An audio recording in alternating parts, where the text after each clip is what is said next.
જો તમે અથવા તમારા સર્કલમાં કોઈ નીટની પરીક્ષા આપીને મેડિકલમાં એડમિશનની રાહ જોઈ રહ્યો હોય તો આ વિડીયો એમના માટે જેકપોટ સમાન છે। ગુજરાતમાં એમબીબીએસની સીટોને લઈને આવ્યા સૌથી મોટા સમાચાર, કારણ કે નેશનલ મેડિકલ કમિશન એનએમસીએ ચાલુ વર્ષથી જ ગુજરાતમાં એમબીબીએસ માટે નવી 200 બેઠકોના વધારાને સત્તાવાર મંજૂરી આપી દીધી છે। રાજ્યની 4 મુખ્ય મેડિકલ કોલેજોમાં ઇન્ફ્રાસ્ટ્રક્ચર ચેક કર્યા પછી દરેક કોલેજમાં 50-50 બેઠકો વધારવામાં આવી છે। આ વર્ષના અન્ય વધારા સાથે હવે રાજ્યમાં કુલ બેઠકોનો વધારો 300 પર પહોંચી ગયો છે, જેનાથી ગુજરાતમાં મેડિકલની કુલ સીટો વધીને હવે 7,750 થઈ ગઈ છે।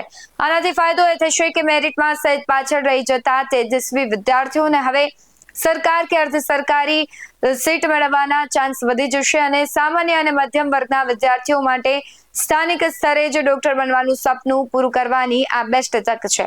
આ ખુશખબર તમારા દરેક મેડિકલ એસ્પિરન્ટ મિત્રો અને વાલીઓ સાથે અત્યારે જ શેર કરો અને આવી જ વધુ અપડેટ્સ માટે અમને ફોલો કરવાનું ભૂલશો નહીં।